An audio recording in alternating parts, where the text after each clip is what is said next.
Hi, everybody. Tonight we have episode of 5. We have wonderful young lady who's running judge, Leslie Stroud, who's amazing young lady who's been doing an amazing job for Franklin County for in general. So those who doesn't know will know more about her. And this engagement, civic engagement we're doing is trying to introduce the community who's who. So we invited those who care about the mainly minority communities who's been facing many challenging in the state of Ohio, especially Franklin County. So I want to say thank you for Lashley Stewart for coming for our broadcast, community engagement for Burhan. My colleague Saeed Mohamud, who's also Dr. Saeed is also on the other side. I want to welcome you and want to hear about you. Who's Charlie Stewart? Can you explain who you are and why you're running? Complete. Okay, go ahead. Yes. Well, first, thank you both for the opportunity to be here with you both this evening. I'm really excited about this conversation and just always happy to have dialogue and share, hear concerns as well as learn about each other. So thank you very much for the opportunity to be here. So my name is Lasheyl Stroud. I am from Columbus, Ohio, born and raised here. Growing up, my father was a Columbus firefighter, primarily a paramedic throughout most of his career in the driving park area. And my mother is a cosmetologist. So I grew up seeing both of them serve our community. And it was just something that was always instilled in me since I was a little girl. I have wanted to be a lawyer since I was 5 years old. It is the absolute only thing that I ever wanted to do outside of when I got to high school and I expanded to say one day I wanted to be in the judiciary. But I've always been the one to speak up for other people. Always been the one to be passionate about truth and justice for everyone. And a lot of people told me growing up, like, no, don't be a lawyer, maybe think about being something else. And it was simply because of the way that I looked.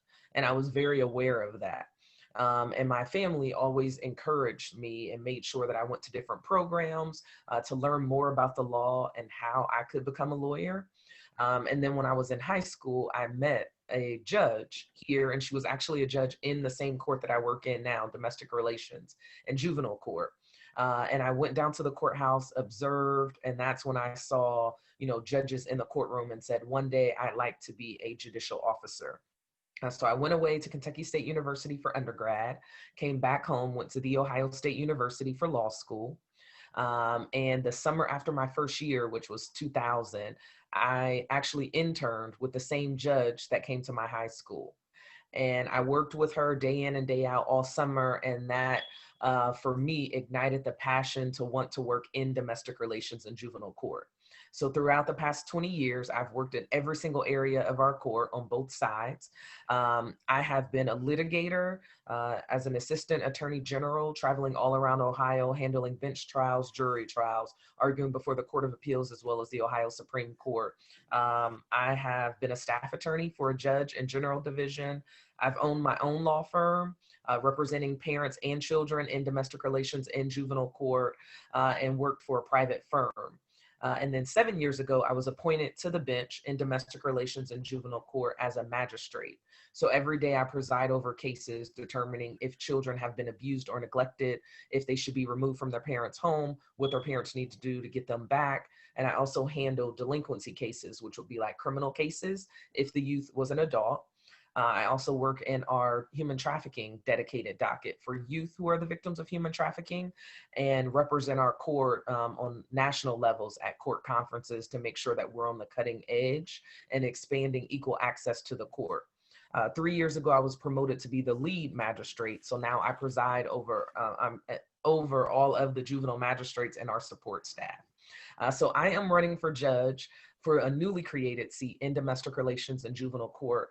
And I really just want to bring all of my passion and commitment for our community and for this particular court to ensure that we stay on the forefront of trends, making sure that there is justice for all, That's always my goal since I was a little girl. I don't think justice should just be for some people. It should be for everyone, regardless of your background, your knowledge of the law. Everyone should have the opportunity to have justice and to be heard.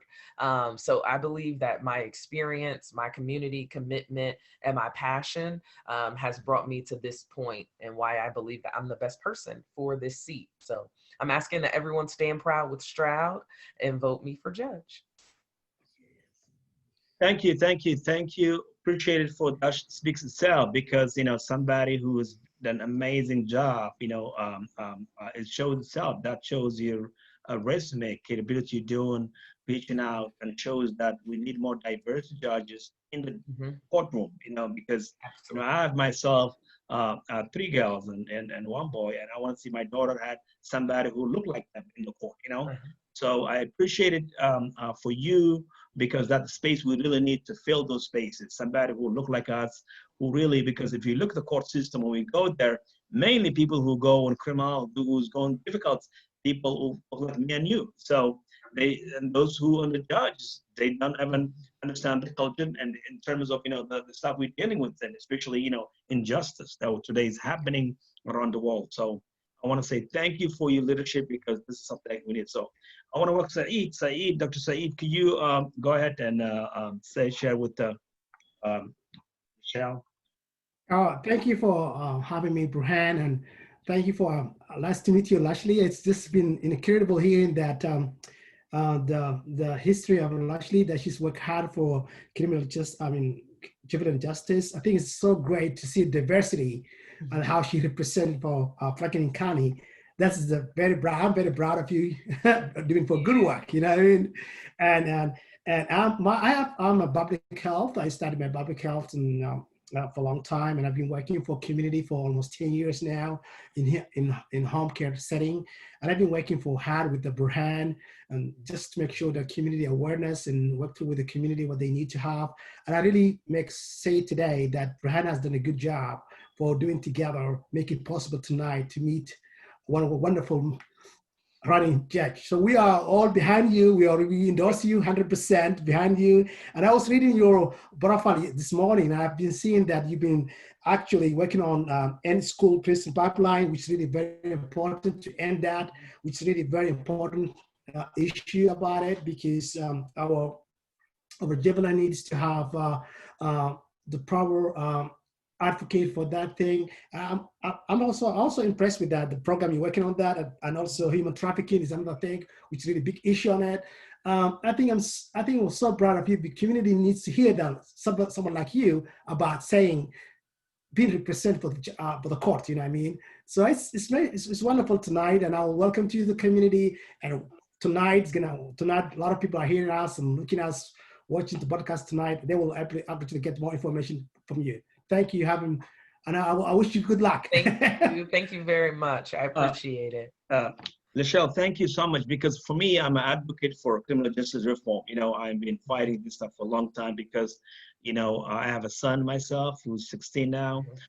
For me, it's my heart because if you look at the number of population in the prison pipeline, is people of color, no doubt, so, and the continuation of the prison pipeline still continue until today. So as we see the data, it shows itself. You don't even need it to interpret the data, it shows itself. So how we can push the judges to make sure advocates that come back the community they serve and to advocate about the prison system that really become a toxic of a young kids and especially boys and black women in general, because if you look at it, the pandemic is huge. We talk about the coronavirus, but this is another way you're looking on people not looking on the system of the pipeline, the prison pipeline is a huge. So how we could fight those issues on the battleground, because of this something that we really need to look at into. Today we're looking at pandemic COVID-19, but also there's a pandemic also is happening, prison pipelines was happening generation by generation. So how are you going to go back and change it and educate the community about those things? Do you support for criminal justice reform? Because that's something that will really goes to our heart. Yes. So first, let me say that I wholeheartedly feel your pain. My husband and I are also raising two boys. So I understand what it means, you know, to raise two boys, and that I'm just trying to be sensitive. You know, it's a different parenting for us, you know? So I Right. 100% understand, because when people see your son and our sons, we understand that according to the statistics, it's about 9 years old, to where they're started to be viewed more as criminals or as a threat to society. And I'm sure, you know, you for your Mhm. 16-year-old son and us for our 6 and 10-year-old sons, we don't see them as threats at all. We know how, the way that we raise them, you know, to be good young men, and we know their Mhm. hearts. I believe Yes. that's something that we have to join together, arm in arm, shoulder to shoulder, to fight against these stereotypes. Mhm. So one, I say the disparities. What I want to do is to combat the disparities. On any given day, boys who look just like our sons are in our juvenile intervention center, formerly known as the detention center. It's going Mhm. to be at least 90%, some days 98%. Mhm. And that's an issue. I think that's something that we as the judges, another reason why I'm running for judge is, yes, I know I'll have an impact in my courtroom, but the judges get to vote on policies as far as the direction of the court. So me as a seat with a seat at the table as a judge, I'll have a vote as to the direction of our court. And so my vote will absolutely go towards combating those disparities so that we can get those numbers down, because it's unacceptable that 78% of the population that comes in front of us looks like us, because we know that that's not representative of Franklin County population. So Mhm. a couple of things that I would do, some of the programming that we're already doing, as well as look to intensify and increase programming. So one, juvenile detention alternative initiatives. And that detention alternative, and I make sure that the magistrates in our department have training, regular training, to make sure, number one, that we're not holding youth simply because of the way that they look or their zip code, where they come from, or poverty, that they're only being held if they're a threat to themselves or a threat to the community. And I mean a serious threat. Number two, to make sure that we're not removing children from their home based on cultural differences, or again, because of the way that they look or poverty. Children should be able to be in the home, keep that family unit intact whenever it's safe to do so. And then we, the court, need to make sure that we have resources available for families so that if there is a need, we're able to provide wraparound services to meet needs without people having to come to court to have their needs met.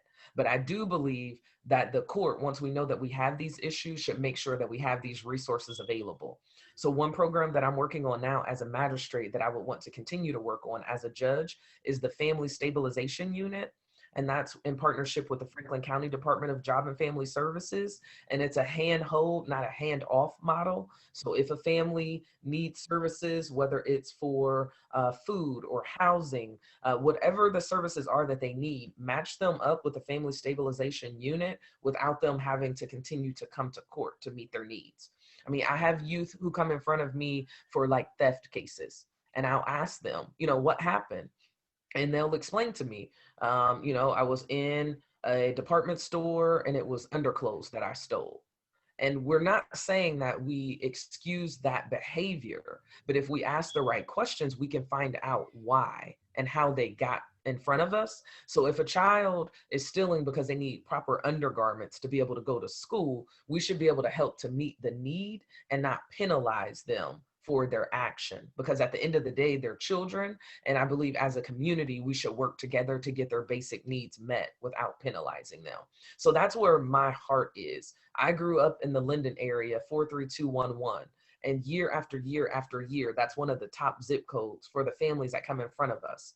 So I think it would be helpful for me to sit in that seat, because when I make my decisions, I understand how people came into the courtroom, but that doesn't mean that they need to stay here or become a part of that prison pipeline. Sometimes they just need help, because within them is still the ability to be our future lawyers, judges, doctors, whatever it is that they want to do, and they can be impactful in their community as well. But we just need to make sure that we're helping more than harming the people who come into the courtroom. that is speaks itself. Another thing is, when you look at the poverty, is a very high. Those zip codes 43221 and all those 432 Yeah. is when you compare to 43081.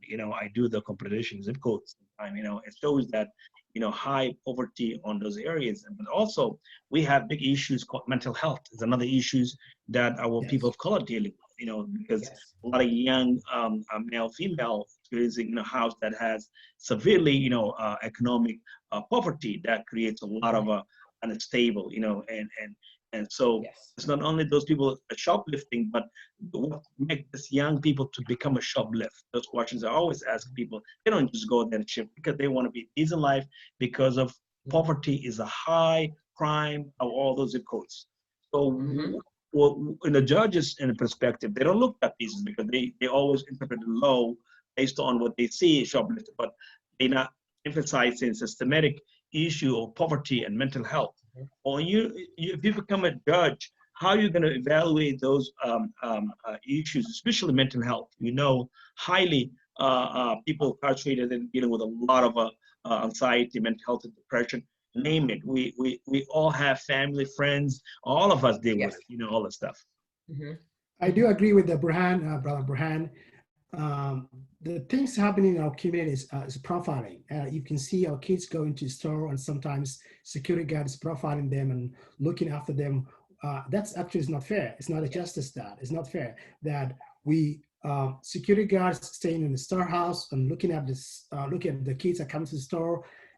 Kids being kids, they're kids being kids, so should not be treated differently. So profiling is absolutely no. I'm not forgetting to end this profiling. It's absolutely not fair in our community, and it's happening, and it's happening. I have two daughters, twin daughters, 12 years old, and every now and then they say that, oh, we're going to the store, and they have to feel free. Not that you're color of your skin, you know what I mean? Then we have to teach our community that, okay, you can go to the store with a good you can go whatever you like, but Mm-hmm. it should not be profiling, you know what I mean? Mm-hmm. So I agree with Lasheyl was saying about that stabilization unit. I think we have to work together with the families and everything else. And also, as Burhan was just saying, unemployment is a huge gap. There's a Yes. problem Yes. before that, you know what I mean? Mm-hmm. Go ahead. Mm-hmm.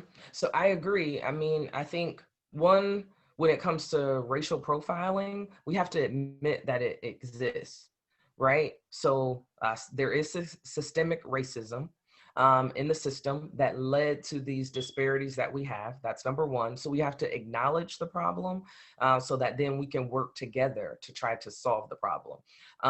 So it's calling things out and admitting the truth that is what it is. So how can we work together to make the changes that are necessary? So yes, and we need to make sure that we're not criminalizing juvenile behavior. So I know when I was growing up, if it was something like a school fight or a food fight at school, the issue would be handled at school, but there would not be charges filed. Nowadays, a school fight, whether it's a food fight or a fist fight, they have whatever the punishment is at school, and then they also have charges filed against them to where they have to come to court. So that's something that we need to address. We should not be criminalizing juvenile behavior because studies show that the majority of youth are going to grow out of delinquent behavior without any intervention at all. And that's just because their brains have not fully developed. So we need to give children an opportunity to be children without bringing them into the court system to do that. Because the more orders that we make and the more we keep them in the court system, the more likely they are to stay with us and then to become a part of the adult system. When it comes to mental health, what you addressed, I think that's two-part. Yes, mental health is an issue that needs to be addressed with the appropriate services, and that goes back to resources and support. Because mental health issues do not need to be in a courtroom to get those issues addressed. We have family members and parents who are perfectly able to provide the necessary support, whether it be counseling, therapy, a psychological evaluation. We have some parents who are able to do that on their own, and they should be able to do that without their child having to come to court. And then we have some parents that just need a referral, which is when the family stabilization unit can help, where those referrals can be made, again, outside of a courtroom. A child should not have to come to court to have mental health needs met. Another issue that we see, though, in court is sometimes I'll have cases and there will be a request for a mental health evaluation or mental health services. And if there's not a real need, that can be more detrimental to the youth. So we have to make sure that when we're ordering these evaluations and services, it's only for people who need it and not for people to where the referral is being made because of cultural differences or because people are stereotyping certain demographics and saying that, oh, you know, because we feel like you're a loud person or you're angry, you need a mental health evaluation. Some people are angry and frustrated because they don't want to come to court. That doesn't mean you have a mental health issue. You're just frustrated like anyone else would be to come to court time after time and not feel like your needs are getting met. So we have to make sure that it's appropriate and that those services are being provided only when it's appropriate, because if not, it can be more harmful than good.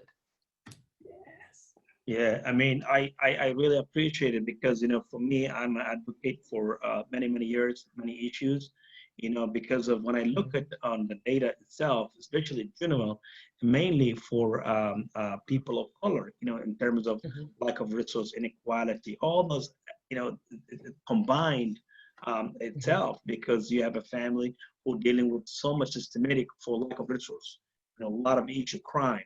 And we all know bias on police brutality is happening. Policing also is a big issue. Our communities are big time, because those are things we really want to address at different session.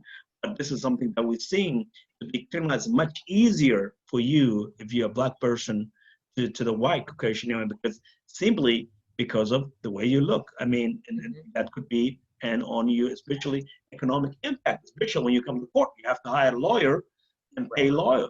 It costs a lot of money, and families already struggle. A lot of families end up public defending, you know, and you know, those cases, sometimes I look at this back up so much pile up. I mean, they don't even have a time to discuss the families and things like that. So I feel like a system setting up a lot of minorities to fail it, and that's why judges are very important for, you know, focusing the people watching tonight.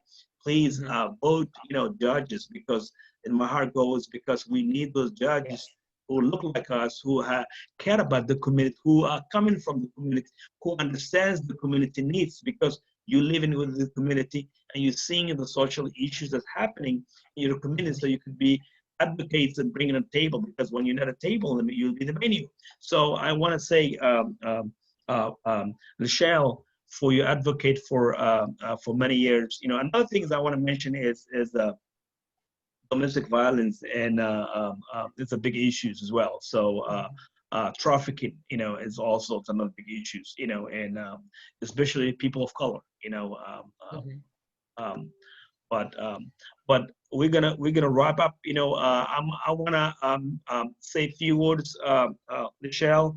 Lasheyl, what you gonna say, people of Franklin County, especially those who are voting for you? What's you gonna give that message?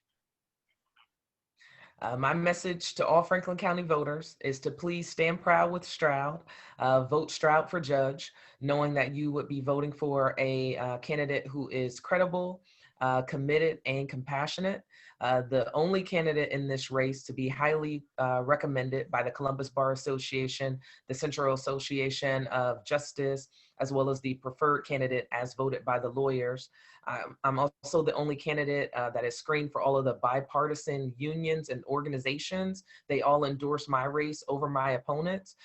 So knowing that standing proud with Stroud, you are picking the most qualified and capable, the best candidate for this position, and someone who is going to fight all the way through to the very end. I'm also a breast cancer survivor. I know October is Breast Cancer Awareness Month. I was diagnosed with breast cancer when I was pregnant with our second son. I went through a year of chemotherapy, radiation, and surgery without ever missing one day on the bench. So you know that a vote for me is a vote for someone who is committed and is going to work hard for your family and treat your family as if it is my own, because every family on my docket I consider to be my own family. So asking that you all stand proud with Stroud, and I will work hard and continue to be in our community, working for change and justice for all. Said, what's your last word, Said?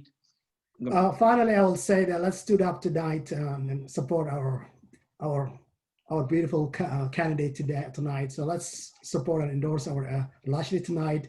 And please, I want to ask my community, please vote. We have somebody who cares about us, somebody who knows the justice system for us, someone who already needs her family and community. And I think we are so lucky enough to find a diversity in the courthouse. So let's vote, guys, and we get there. Thank you. Thank you, Said. I just want to say, as a Somali community, Central Ohio, Center for Somali Engagement endorsing, standby stood for voting for her. For all our community, we've been voicing the last few weeks to vote for her. We'll continue to vote. You get our endorsement, Somali community in Ohio, especially for Somali Community Center for Somali American Engagement. And focus who I care about most in Washington. And please give the vote. The young lady, you see that she looks like me and you, and she cares about the community. She cares about by the law, and she understands. And she's a survival, and she's a fighter, like everybody else. So she's a fighter, and we want somebody who's a fighting on the court, the table, when somebody sitting at the table and brings the policy change that we needed. So congratulations, and we'll be fighting for you, and we'll see you. We'll continue. So you come back when you win. Also, we'll invite you to come back and continue our conversation. I want to wish you the best, and we'll continue. And I say, please vote. Vote Stroud by Stroud. So please vote for her, Lasheyl. She's an amazing young lady. She deserves our vote. Please help her. Share your family. So we'll continue the last few weeks to push the vote. So thank you so much. And God bless you. Okay. God bless you. Thank you. God bless you. Good night. God bless you both too, and your family. Good night. Thank you. You too. Bye-bye. Thank you so much. Thank you. Appreciate it. Bye-bye. Bye.